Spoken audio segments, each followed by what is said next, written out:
wanted to make a quick video demonstrating the Eucalyptus script that Aaron's created for Mozaic, which allows you to use the round robin facility in Koala.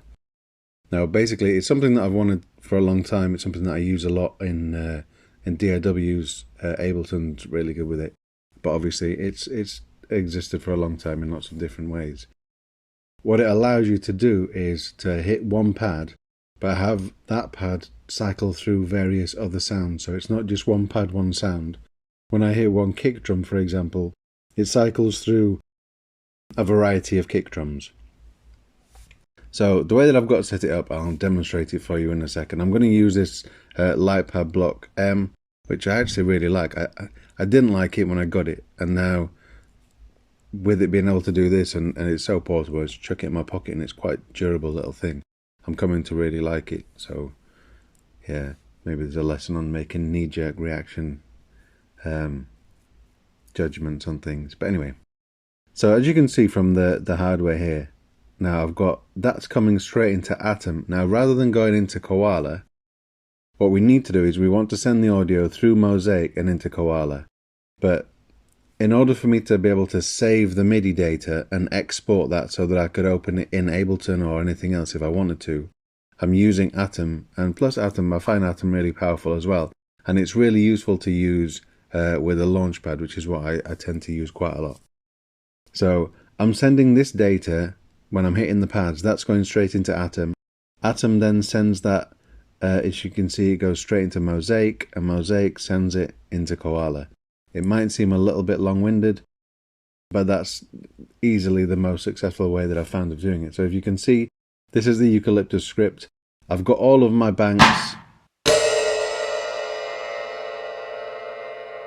They're all set to 4 samples, and I've just got them on forward because it works just fine for me. But obviously there are the various options, random, weighted, and so on. So I've got, this is my drum set. This is the layout that I particularly like.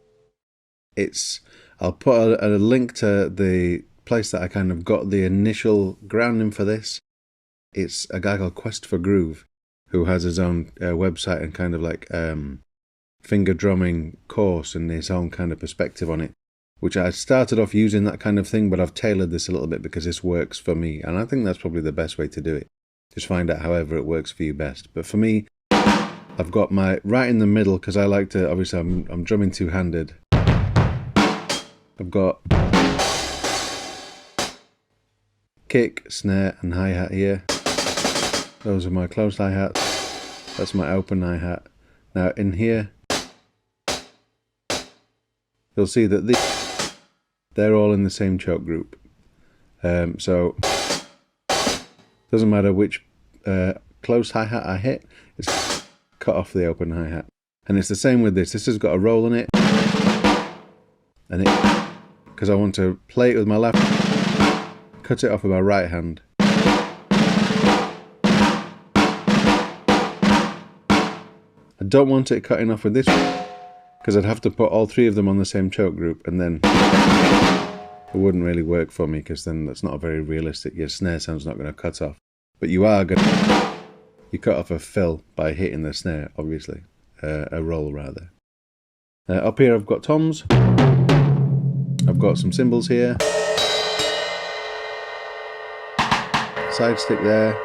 And then a little flam along with the fill. So this is the approach that I like.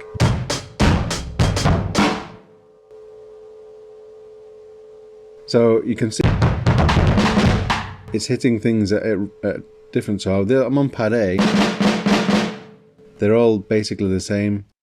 You will see a difference. So this one here,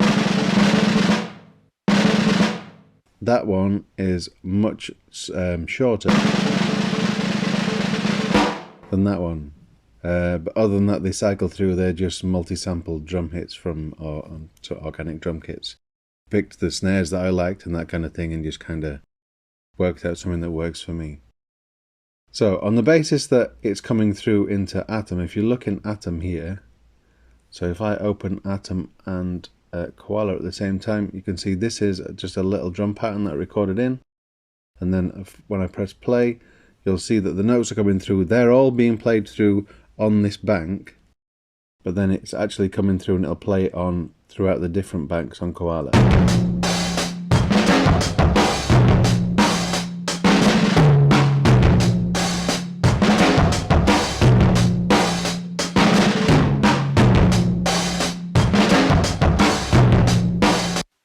And it's exactly the same on Mozaic. You can see it's passing. So this shows the actual pads that are being hit. So this is all bank A, it's coming in bank A, and then Mozaic spitting it back out to Koala like this. So my purpose for this is I wanted to use multi-sample drum kits, and I wanted to create as organic a feel as possible. Obviously, there's loads of things you can do with this. If you wanted, I don't know, if you wanted to do like a full 1 bar sample and you wanted to vary that up, if you wanted to, let's say an atmospheric sample, you could load that in, and then every time it hits, you could just have it hitting once a bar, and it's a 1 bar length.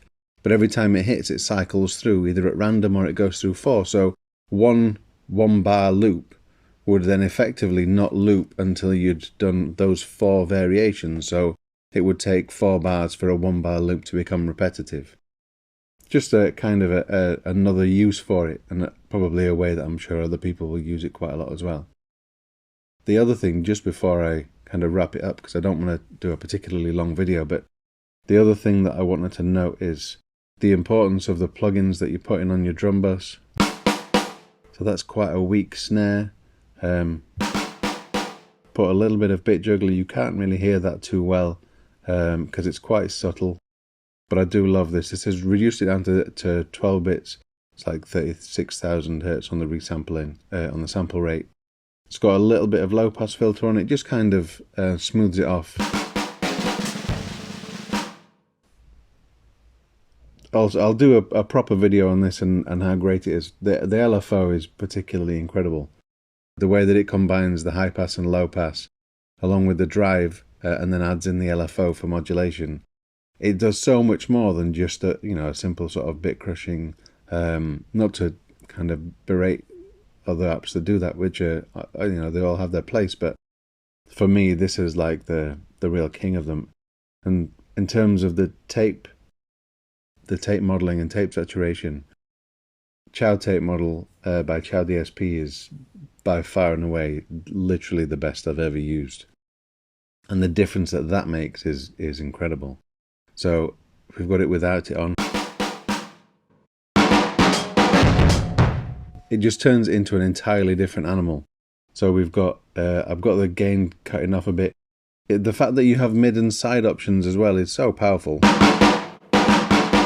It just gives you so much more interesting space to it.